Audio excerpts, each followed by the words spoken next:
Olá, boa noite.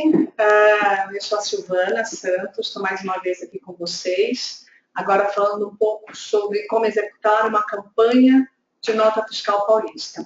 Eu quero agradecer a todo mundo que se inscreveu, a todo mundo que está aí presente e falar um pouco, né? Eu faço parte da consultoria Sou Social, eu sou uma das fundadoras, eu e o Thiago, e o maior desejo da Sou Social é a transformação das pessoas, transformação das organizações, e a gente acredita que só as pessoas empreendedoras conseguirão fazer essa transformação. E a gente entende que para a gente fazer essa transformação, para a gente realmente ser um empreendedor, a gente precisa e deve pensar de um jeito diferente, transformar essas ideias para a gente poder transformar todas as nossas ideias em realidade. A gente tem como objetivo auxiliar as pessoas empreendedoras e as organizações no desenvolvimento dessas competências essenciais que com certeza aumentarão as chances de sucesso de todas as ações que a gente pensar elaborar daí para o futuro. Existe um método, né, uma sistemática que a gente acaba fazendo para a gente poder definir metas, objetivos e alcançar essas metas e esses objetivos. A ação social, nós, eu e o Thiago, a gente faz mentoria dessas pessoas empreendedoras, dessas organizações, para que a gente consiga auxiliá-los no desenvolvimento de novas competências, através de metodologia estruturada, de informações organizadas e processos que possam levar as pessoas num resultado positivo dos seus objetivos. A nossa missão, então, é fomentar esse empreendedorismo e auxiliar essas pessoas e organizações a concretizar suas ideias e viabilizar seus projetos, ampliando seu impacto, o impacto de suas ações. Eu vou começar esse nosso webinar sobre captação de recursos através da nota fiscal paulista, falando um pouquinho sobre como as organizações deveriam pensar sobre qual é o objetivo dessa captação da nota fiscal através da nota fiscal paulista. O objetivo maior dessa captação não é o de só sanear a organização ou de trazer mais uma receita para dentro da organização, mas a organização ela tem que pensar estratégico. Então, ela tem que usar esse dinheiro, ela tem que se capitalizar, gerar esse caixa para ela poder investir em novas ações. O que a gente quer muito, na verdade, é que as organizações sociais consigam quebrar os paradigmas que existem, que vêm se arrastando com elas desde muito tempo, que é essa coisa dessa grande dependência que as organizações têm do dinheiro público. Elas sempre entendem que elas precisam diversificar um mix de receita, mas elas não conseguem sair desse ciclo vicioso que é só depender do dinheiro público. O dinheiro público é importante sim, porque alinha parcerias, comprova a responsabilidade que o Estado, o município e o federal têm em relação às demandas sociais, mas é importante que as organizações possam diversificar para que elas não fiquem na mão só do dinheiro público, né? Então, a nota fiscal paulista, com certeza, é um grande trampolim para que as organizações consigam, então, se capitalizar para elas atravessarem essa fronteira de tentar diversificar o mix. A gente tem um tempo um pouco curto, eu não vou falar de todos os passos, mas eu vou tentar simplificar os 10 passos da melhor forma possível e em breve a gente vai disponibilizar um e-book que vai detalhar melhor esses passos. A ideia mais é falar um pouco de como construir essa campanha inteira. Eu tenho uma experiência bem interessante, porque, na verdade, quando eu estruturei essa campanha na última mobilização que eu estive, eu comecei do zero, sozinha, depois tive a ajuda de uma pessoa interna que eu consegui realocar de dentro da estrutura mesmo, e a gente foi construindo uma implantação até a gente chegar no nível onde nós não conseguíamos fazer sozinhas, e aí a gente teve um pouco de dinheiro para, quem sabe, investir em pessoal que pudesse nos ajudar profissionalizadamente. Isso é uma questão super interessante. Então, vamos lá. No final, eu vou abrir para algumas perguntas, que eu acho que algumas pessoas terão algumas perguntas, porque, embora seja fácil, teoricamente, uma campanha de arrecadação de cupom fiscal, as atividades envolvidas na operação, elas são muito trabalhosas, porque elas requerem muita atenção, muita dedicação, as pessoas têm que estar dedicadas de verdade, porque é um trabalho desgastante, e um método. A gente tem que ter métodos, processos e principalmente ferramentas que possam monitorar todos esses processos. Então, vamos lá. O primeiro passo, algumas organizações que talvez tenham se inscrito ou que estejam assistindo esse webinar já passaram por ela, que é a habilitação. Então, para quem não sabe, quem pode se habilitar para participar da campanha? Organizações paulistas, que são devidamente cadastradas e ativas, né, nas suas secretarias, na assistência, e elas devem fazer parte dos segmentos da assistência social, da defesa e proteção do animal, educação ou da saúde. Infelizmente, ainda não abriram para quem é uma ONG ambiental, né? Defesa e proteção do animal tem 2 anos que eles abriram para esse segmento de ONGs, o que é super interessante, porque tem algumas organizações que estão conseguindo estruturar legal as suas campanhas. E existem 2 registros que são de extrema necessidade. O CRCE, que as pessoas, às vezes, elas negligenciam um pouco. Eu conheci uma organização que queria participar muito, e ela achava que o CRC dela estava tudo ok, quando ela foi ver, não estava, e aí é uma certa burocracia. Se cadastrar no ProSocial é muito fácil, e está registrado no DRADES, embora seja muito fácil, mas é trabalhoso, porque o DRADES tem um vencimento, todo ano você tem que ir lá e renovar, e isso impacta diretamente também no sistema da campanha, né? Você tem que entender que existe um prazo para você se habilitar, isso tudo está lá definido no Manual das Entidades. É só você entrar, ler direitinho, para você entender quais são os times, porque pode acontecer no período desse ano de você perder a sua atualização e perder pelo menos 1 mês de produção. Então, tem que ficar de olho para isso. E, principalmente, entrar no site da Nota Fiscal Paulista, saber se você está registrado. Algumas, por exemplo, a minha organização estava registrada, mas ela estava com o cadastro vencido. Eu levei quase 3 meses para atualizar antes de conseguir começar a operar com a campanha. A verdade é que o primeiro mês eu doei todos os cupons que a gente arrecadou, porque a gente não conseguiu habilitar o sistema em tempo. E aí, como a gente tinha uma ONG super parceira, a gente acabou doando para essas ONGs. Então, isso é muito importante. Então, depois que a gente se registra, a gente lá na nossa cabeça deve imaginar e avaliar quais são os recursos disponíveis que eu tenho para começar uma campanha interna dentro da minha organização. Eu costumo dizer que, pelo menos, se eu não tiver dinheiro para investir nos primeiros meses, eu preciso, pelo menos, entender se eu posso realocar recursos dentro da organização. Não só recursos humanos, mas como recursos materiais, né? E aí eu tenho que ter um investimento mínimo, porque eu preciso comprar algum material de apoio, como, por exemplo, as urnas de coleta. Né? Essas urnas de coleta são de extrema importância e não vale a pena você querer economizar em comprar só 100 unidades, 300, que isso impacta lá no preço final. Em geral, essas empresas que fazem essas urnas, o mais importante é comprar o milheiro, que eles chamam, que o preço cai assustadoramente.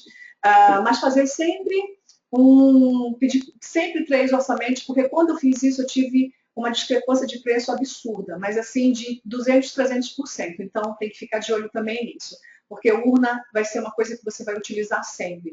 E 1000 urnas, para quem tem uma meta de 300 pontos, em 6 meses elas acabam, porque você tem que fazer reposição daquelas urnas. Avaliando os recursos, você tem que entender se você vai ter disponível pelo menos urnas e um computador, porque o computador vai ser uma coisa essencial para você fazer os inputs, para você fazer alguma planilha mínima necessária para você fazer monitoramento de todas essas importações, né? E o recurso, pelo menos uma pessoa dedicada full time para a operação. Nem que depois de um determinado tempo você tenha que fazer revezamento com outros departamentos, mas uma pessoa pelo menos você precisa ter. E aí você tem que pensar no médio prazo se você vai ter disponível voluntários na tua organização, porque vai sempre acontecer algum gap de entrada de cupons que vai ter que fazer uma força-tarefa urgente para separar, criar e, quem sabe, digitar esses cupons. E aí, quando você entender que você tem esses recursos, você precisa avaliar o perfil. De repente, você tem um recurso disponível e esse perfil não está adequado, né?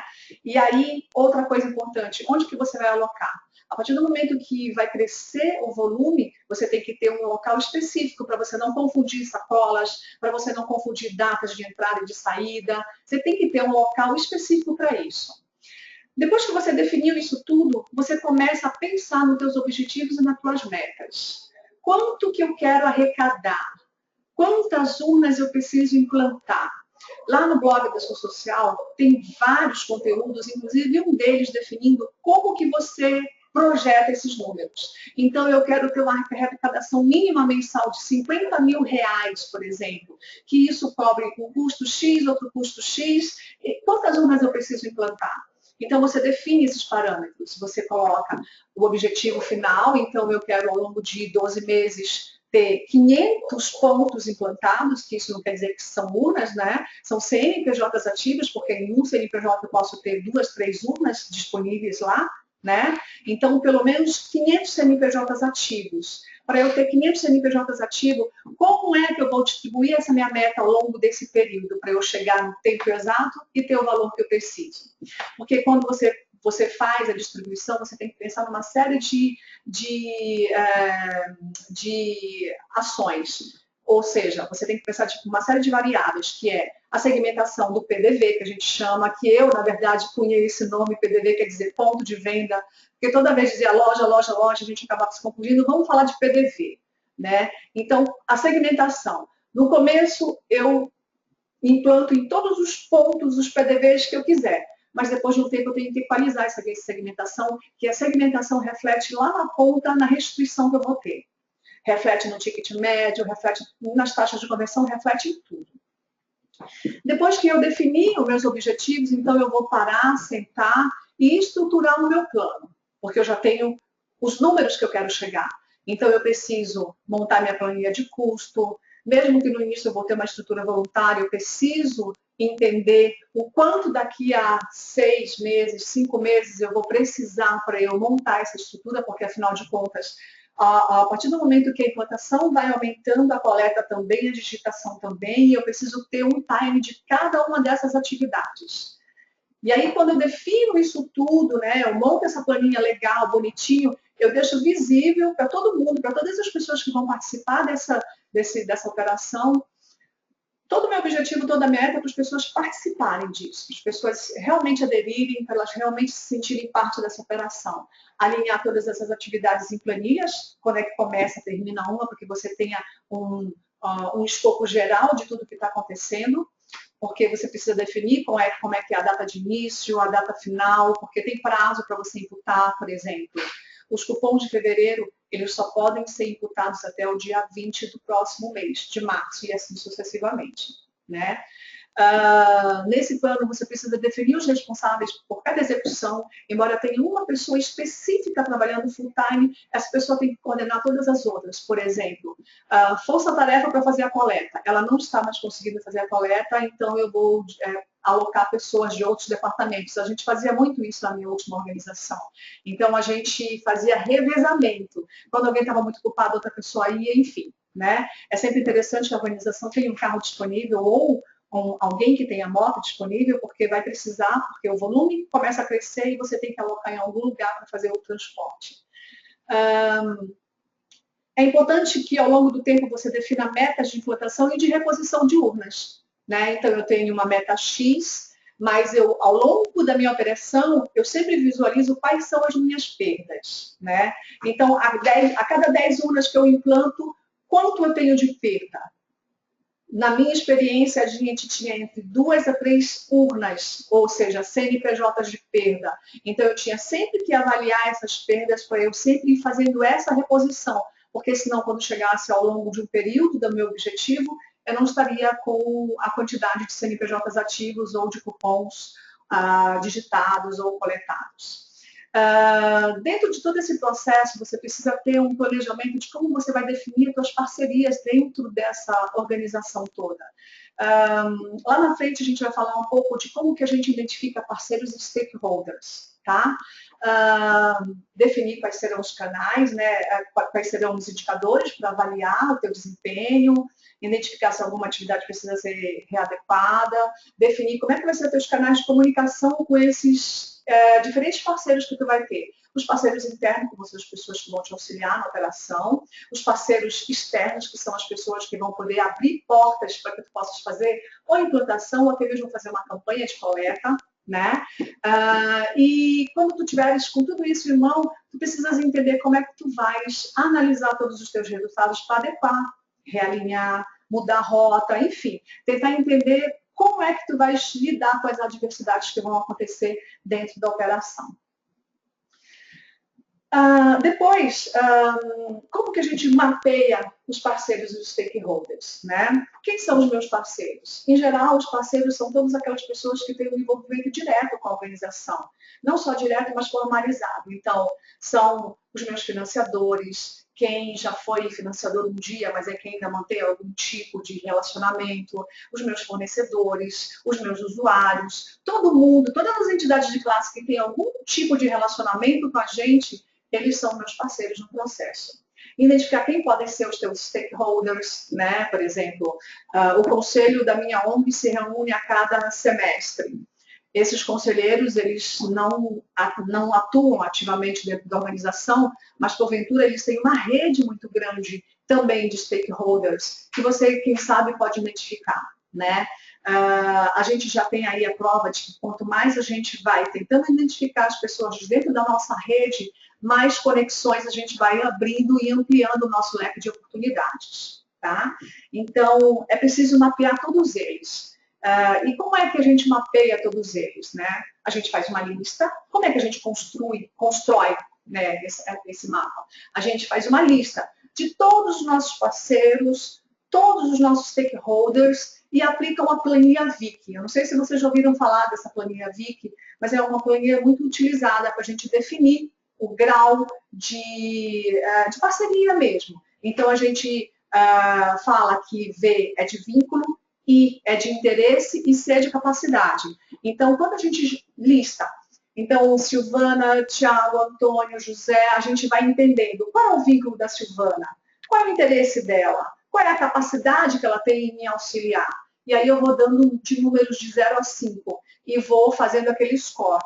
Então, você sempre vai classificar e começar um contato de que tem mais pontos para baixo, óbvio, né? De repente, eu tenho uma pessoa que ela é um parceiro que tem um grande vínculo com a organização, ela tem um grande interesse na organização, mas ela não tem capacidade nenhuma. Não é a capacidade intelectual, mas é a capacidade física e material realmente de indicar, por exemplo, rede de lojas, rede de supermercado, né? Empresas que têm ação voluntária que pode fazer uma ação de coleta num determinado tempo X para aquela organização, enfim, colocar a criatividade para funcionar. E aí vem o 7º passo e é um dos mais importantes, executar a operação. Executar a operação requer minúcia, requer algum talento das pessoas que vão estar ali, né? Principalmente quando você pensa na implantação de urna, que é a porta de entrada de toda a operação. Nessa organização que eu estive fazendo esse trabalho, então tinha algumas pessoas que eram mais e menos envolvidas. Então a mais envolvida acabou ficando com toda a operação depois que eu saí. A gente começou com 20 urnas implantadas, que a gente diz que são 20 CNPJs, e no final eu saí e entreguei a operação na mão dela com mais de 500 CNPJs ativos e com mais de 900 CNPJs no sistema. Desses 900, aproximadamente 300 e poucos estavam inativos no período de 1 ano. Então, é muito importante você sistematizar essa tua implantação e entender se o perfil da pessoa que você está colocando para fazer aquilo é efetivamente adequado. Eu lembro de quando essa pessoa saía junto com outro rapaz que não tinha o menor perfil, era muito discrepante a relação de urnas implantadas e a qualidade dessas urnas. Essa pessoa que ficou na operação, ela chegava a implantar em média, saindo às 9 da manhã, chegando por volta de mais 16 horas, 12 a 14 urnas com qualidade, qualificadas, que a gente chama. E a perda era de 2, 3 urnas depois da outra semana que a gente verificava essa implantação. Esse moço, ele não conseguia implantar nem 6 urnas. E, em geral, a implantação não era qualificada. Então, é muito importante você atentar para isso. E na hora que a pessoa está indo se apresentar, ela está indo levar a imagem da organização para dentro daquele PDV. Então, é importante que ela esteja, no mínimo, com uma camiseta de identificação da organização, ou um crachá, e com uma ficha de implantação na mão, onde ela vai colocar todo o cadastro daquele ponto que ela está implantando. Principalmente o CNPJ, né? O CNPJ vai ter um nome, que em geral não é o nome que está ali naquela fachada. É importante colocar os dois nomes, tanto o nome do registro, quanto o nome da fachada, porque logo, logo você vai entregar uma operação para um coletor que vai fazer só a coleta, e para ele vai ser muito fácil identificar a fachada só pelo nome, né? Essa ficha de implantação também é interessante, porque você acaba, então, mapeando tudo que existe dentro da região por CEP, enfim. Quando você pensa na implantação, você tem que pensar numa logística. Eu costumo dizer que a logística tem que acontecer numa forma de espiral. Se a minha organização está no núcleo X, óbvio que eu vou começar a implantar no entorno e vou começar a abrir, como uma espiral mesmo, para que você tenha depois facilidade na logística e você não perca tempo. Não faz sentido nenhum eu estar lá no Jardim Novo Campos Elíseos e antes de ter pelo menos 200 pontos implantados, vim aqui para Barão Geraldo para implantar aqui. O meu esforço de coleta e de logística vai ser muito alto. E eu vou perder tempo e vou perder dinheiro. Então, essas coisas têm que ser pontuadas. Eu implantei naquela semana, vamos dizer que eu defini 2 pessoas para implantar, cada pessoa conseguiu pelo menos implantar 8 pontos. E aí, na outra semana, eu vou ter, no final de uma semana, pelo menos uns 100 pontos implantados. E aí, como é que eu faço a coleta, se eu estou implantando? Então, tá vendo? Como na segunda semana já tem toda uma esquematização de que dia eu faço a implantação, de que dia eu faço a coleta. E essa coleta, ela também tem que ser sistematizada de uma tal forma que você possa ter um visual na mão de um mapa de coleta junto com a frequência de coleta. Nos primeiros meses, essa frequência ela vai ter que ser toda semanal. Mas depois você vai equalizando, vai ter ponto que você vai ter que passar 2 vezes na semana, vai ter ponto que não precisa de maneira alguma passar uma vez na semana, tem que ser uma vez a cada 15 dias. Isso tudo você vai alinhando nesse mapa de coleta. E se você começar a construir esse mapa desde o início, ele vai ficar muito fácil. Tanto o mapa de coleta, que é a agenda de coleta, quanto a frequência de coleta. É super importante você ter isso em mãos na coleta, porque, infelizmente, aqui em Campinas, pelo menos, e em alguns lugares de São Paulo, está existindo muito roubo de urnas. A ONG chega primeiro, ela vê que a urna do lado está cheia, ela limpa dela e limpa do lado. Então, se você não sistematiza, você perde o time daquela coleta. Né? Então, você tem que estar lá sempre no ponto. E quando você entrega essa coleta para o motoboy, por exemplo, em 6 meses, a gente acabou entregando a coleta para o motoboy, que ele saía 2 vezes na semana para fazer essa coleta. A gente via sempre no sistema se aqueles pontos que a gente sabia que eram os melhores pontos, eles estavam com a frequência de coleta ok. Porque a gente perde ponto por conta de frequência de coleta. Não está vindo mais, a pessoa da loja tira a tua urna e você perde aquele ponto e coloca outra urna. Depois da coleta, a gente tem que pensar concomitante a isso tudo na separação e na triagem. A gente tem que estabelecer uma sistemática tal que a gente não deixe acumular os cupons para serem separados e triados. Primeiro a gente tria, porque supostamente quando eu fui fazer a coleta, eu coloquei todos os cupons daquela urna numa única sacola e fechei aquela sacola. Então, supostamente, aquela sacola só tem um cupom. Mas é necessário que você faça a triagem, a averiguação para entender se algum cupom tem CPF, porque se tiver tem que ser excluído. Se algum cupom está com a data vencida, também tem que ser excluído.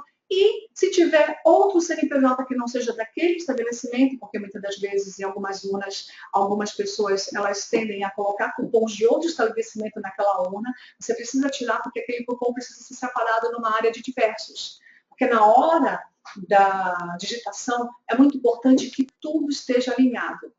Aí você vai para a separação. Então, todos os CNPJs estão alinhados, você então vai começar a separação por datas. vai colocar numa sequência lógica de datas, porque o digitador ele não tem o menor trabalho de fazer a digitação. Ele precisa cada vez mais crescer em volume de digitação. Depois de feita a separação e a triagem, a gente tem que ter uma atenção diária na meta de digitação. No início o volume é pequeno, mas depois de um tempo esse volume vai crescendo. E se eu não fizer uma métrica perfeita, diária, eu jamais vou entender se os recursos que eu aloquei para fazer a digitação, ou se as pessoas que fazem essa digitação, elas estão conseguindo suprir a minha necessidade de digitação. É muito comum que um digitador comece digitando um X número de cupons e depois de um determinado tempo ele esteja superando aquele X em talvez 20, 30, 40 vezes mais aquele número que ele iniciou. Dentro lá da nossa organização, teve um rapaz que ele já conseguia, num dia, digitar 6.000 cupons, ele, sozinho. E no final de um período X, depois de 3, 4 meses, ele já digitava quase 10.000 cupons por dia, só ele. Fora os outros recursos que a gente tinha. Afinal de contas, como eu falei, a gente já tinha mais de 500 CNPJs, então a gente já conseguia captar muitos cupons por mês, e isso aí era um grande trabalho. Outra coisa muito importante, quando vira o mês, você sempre tem que priorizar a coleta do mês anterior, você tem que limpar todo o ponto de venda, o PDV daquele mês anterior, porque você tem que começar a entender se o tempo para frente que você tem vai ser o suficiente para você digitar todos os cupons daquele mês antes do dia 20. E outra coisa muito importante, não pode deixar a digitação para o último dia, que é o dia 20, no máximo o dia 19, porque infelizmente o sistema da Receita fica extremamente inchado e tem cupons que se perdem. Então, às vezes, todo um esforço de força-tarefa que você faz dentro da organização pode ser jogada fora por conta disso. E aí eu digo mais, você só consegue fazer todo esse monitoramento, esse gerenciamento, quando você tem um software de digitação que já faz isso tudo para você. Ele te dá todas as digitações, todas as posições, todas as métricas, né? Algumas organizações, infelizmente, não conseguem investir no início, nos 4, 5 primeiros meses, num software de digitação, porque esse software requer que você vai pagar uma FII anual, você vai pagar por mês por cupom digitado, e hoje já existe no mercado algumas plataformas que elas são totalmente gratuitas e elas são extremamente eficientes para quando você ainda não profissionalizou a tua operação. Uma delas é a Cupong, aqui, inclusive a Cupong e a gente, social, a gente criou um movimento que chama Doe um Cupom, que é justamente para incentivar, para mobilizar e incentivar pessoas a doarem uns cupons. Baixa o aplicativo da Cupong ou entra na plataforma da Cupong e elas mesmas, como hoje, todos os meus cupons eu dou pela plataforma. Por quê? Com a minha ação, eu evito que exista papéis no ponto de venda e que a minha organização vá até o ponto de venda e colete aquilo. Então, eu já ajudo parte da operação. E quando você cria uma cultura, cada vez mais as pessoas vão tendo esse costume. E eu acho que é super interessante isso. Então, vale a pena. Algumas organizações que estão inscritas no webinar, eu sei que fazem parte já da Cupong, antes mesmo da gente criar esse movimento do Cupom, e que estão sendo extremamente beneficiadas com isso, e isso é muito legal. A Cupong é uma plataforma super interessante, tem os aplicativos que a pessoa pode doar na hora do consumo. Se a gente conseguir criar esse movimento com os consumidores, vai ser lindo. Vamos ver. Então, depois da digitação, eu tenho que entender como é que é o processo da digitação, porque eu tenho que ficar de olho nas pessoas que digitam. Comumente, voluntários, eles têm uma taxa de erro altíssima. Teve uma época lá na minha organização que a gente precisou fazer uma força-tarefa.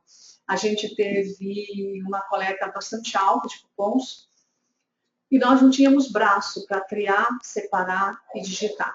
Então, a gente convocou muitos voluntários. E, através do sistema que a gente conseguiu comprar, um sistema, um software na época, a gente percebeu que as nossas perdas estavam muito acima do esperado.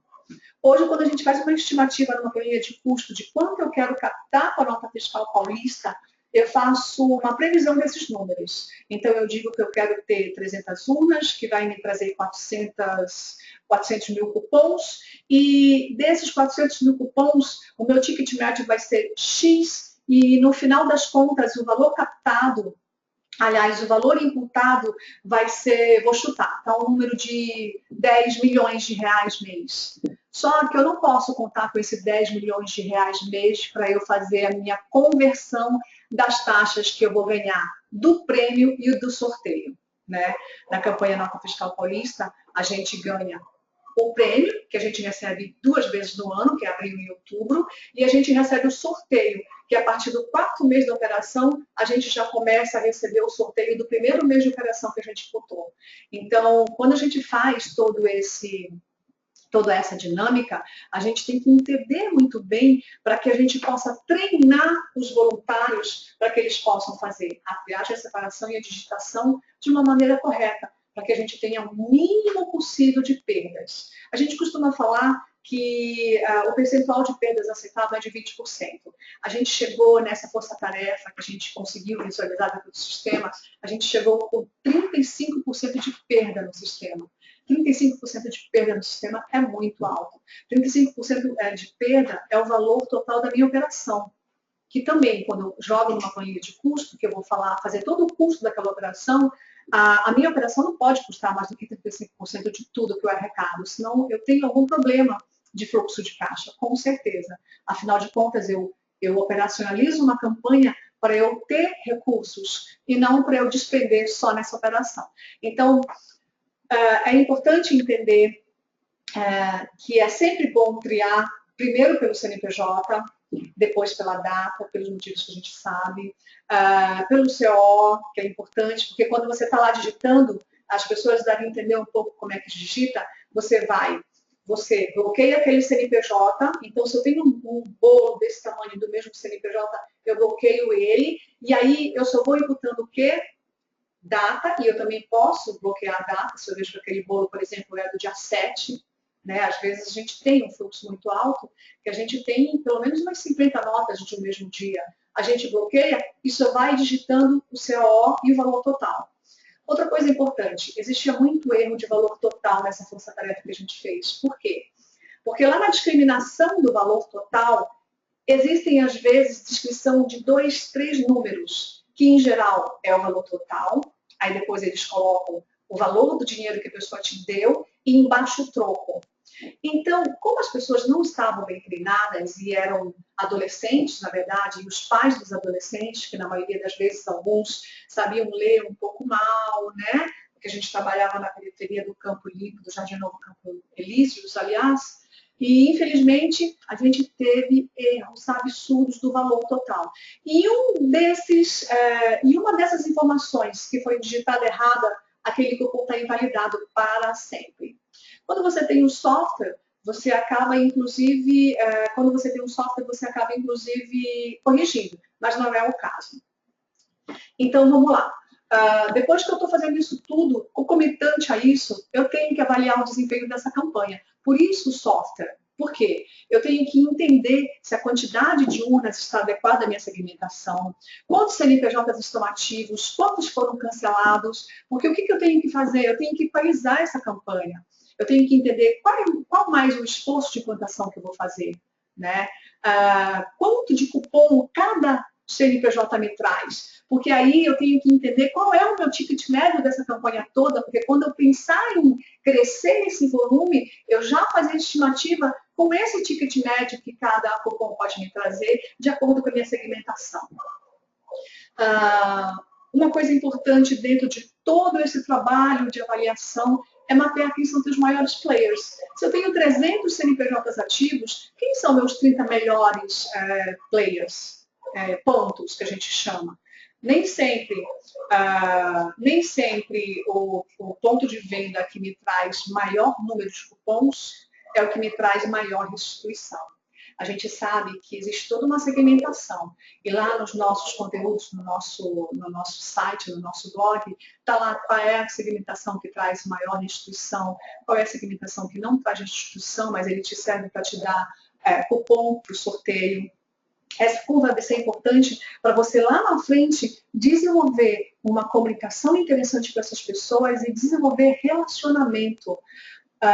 O relacionamento ele faz parte aí de uma possibilidade futura muito maior de você diversificar as suas campanhas de captação de recurso. Depois, então, que eu avaliei todo o desempenho, que eu encontrei todos os números, que são meus maiores players, quanto eu capto todo mês, quantos cupons eu consigo captar, eu tenho que prestar conta para todas as pessoas que estão envolvidas. Eu tenho que informar os diferentes públicos, usando diferentes canais e cuidando para manter uma linguagem apropriada de cada um deles, o que está acontecendo com essa campanha. Quando eu informo as pessoas, eu crio credibilidade e cada vez mais visibilidade. Então, hoje, com a relação que a gente desenvolveu com um dos players que existe hoje aqui em Campinas, quando eu vou no ponto de venda e eu vejo 3 urnas, e eu vejo a urna deste player super importante na minha vida, que foi a CCP, que foi a organização que abriu as portas para eu entender e colocar em prática todo o meu aprendizado, eu, óbvio, dou o meu cupom para a CCP. Então, tudo isso é importante e impacta lá na frente na coleta. Não precisa fazer todas as informações. Você pode falar para o público qual é o total de cupons arrecadados, por exemplo, né? Se isso, a quanto está do teu objetivo, então o teu objetivo era arrecadar 600 mil cupons e depois de 6 meses você já está arrecadando 400 mil cupons, então está faltando 200 mil cupons. Então, essas informações são interessantes. Falar quais são os projetos que todos essa arrecadação financia, qual é o número de atendido, para que as pessoas se sintam de verdade fazendo parte desse processo todo. Para a equipe, é super importante você nutrir e destacar todo mês esses números, para que eles entendam e eles percebam que eles têm sim um desafio pela frente, né? E que você precisa fomentar uma concorrência leal entre eles, para as pessoas tentarem ultrapassar um número X de alguém. Eu comecei com 4 mil cupons, eu consigo, qual é o meu teto máximo de digitação, 10 mil cupons, 12 mil cupons, porque vai chegar um momento que você precisa desenvolver ao máximo esses seus digitadores, então você precisa destacar, e mais do que isso, premiar, nem que seja com uma caixa de bombons todo mês, né? O que eu fazia lá na organização, logo no começo, eu juntava todos os cupons digitados, juntava e levava lá no senhor que ficava lá perto e vendia, porque ele comprava papel. Então, toda semana eu levava os cupons, ele anotava, e quando chegava no determinado X, porque ele tinha uma quantidade mínima que ele comprava, então eu dizia que eu produzia tanto por semana, e ele pegava, e no final ele juntava tudo e dizia, ai, deu tantas toneladas e você tem X valor que eu posso te dar. E o que eu fazia? Pegava todo esse dinheiro e eu dava para a Beth, que era a pessoa que fazia tudo e que eu saí de lá e ela continua fazendo tudo. Então, eu premiava a dedicação dela. E eu acho que isso é importante. E quando a gente tem muitas pessoas numa operação, qualquer coisa que a gente faça de mimo, as pessoas acham legal. Então, eu acho importante isso. Principalmente a equipe. O 10º e último passo é investir em novas ações. Lembra lá na frente? A gente falou que o mais importante da campanha de arrecadação através da Nota Fiscal Paulista é que você utilize esse dinheiro como investimento para novas ações. Quais são essas novas ações que são importantes? É muito importante que a organização, nesse momento de internet avassaladora, criar canais efetivos de comunicação. Por que ele precisa criar canais efetivos de comunicação? Porque ele precisa alcançar as pessoas. Ele precisa falar para as pessoas o que a organização dele faz, por que a organização dele existe, para quem que a organização dele existe, né? E ampliar essa exposição dele, ampliar a exposição da organização.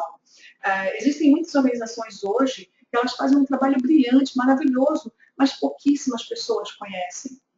E aí, quando a gente começa a se expor, a chamar a atenção das pessoas, a gente começa a falar com as pessoas coisas relevantes do que a gente faz. Porque, sim, eu atendo há 30 anos um determinado segmento de pessoas na sociedade e eu tenho uma história muito grande. Por exemplo, eu trabalho com deficientes há 40 anos.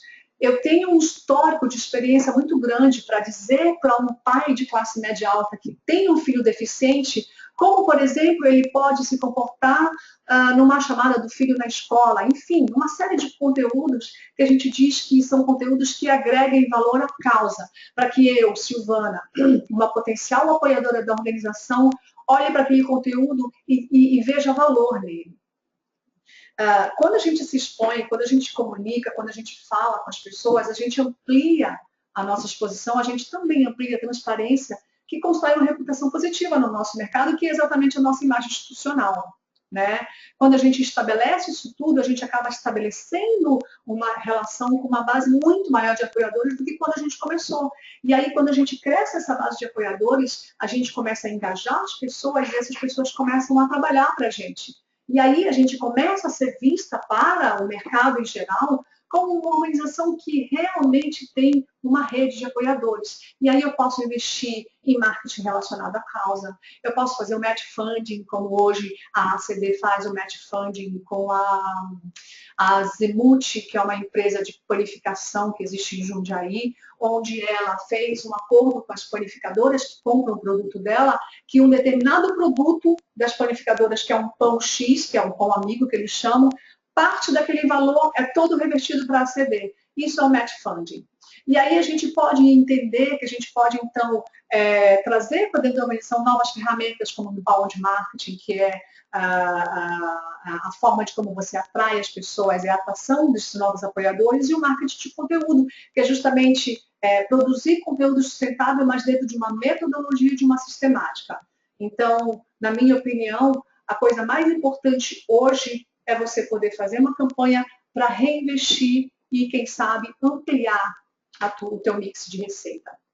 Eu espero que eu não tenha sido muito rápida e eu vou abrir agora as pessoas que tiverem perguntas. Se por um acaso agora não cair a ficha de nenhuma pergunta que eu possa responder, a gente pode receber e-mail, a gente vai depois enviar para as pessoas que participaram, se inscreveram nesse webinar, o nosso e-book, só falando passo a passo e detalhando cada passo disso, de como montar essa campanha.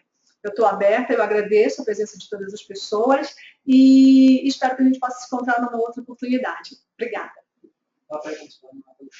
Vocês podem escrever no chat as perguntas de vocês, se alguém tiver alguma pergunta.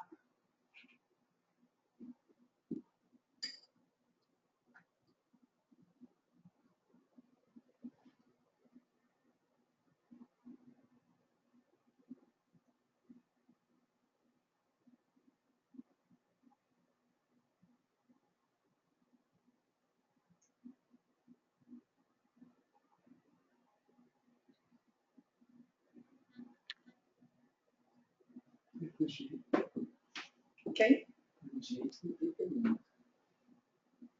Pelo visto, não tem perguntas, né? Então, acho que a gente pode dar por encerrado esse webinar. E aí, se porventura, depois que outras pessoas virem essa nossa gravação, que isso vai ficar gravado na nossa plataforma, tiverem perguntas, podem mandar um e-mail para a gente e com certeza a gente vai responder. Obrigada, boa noite.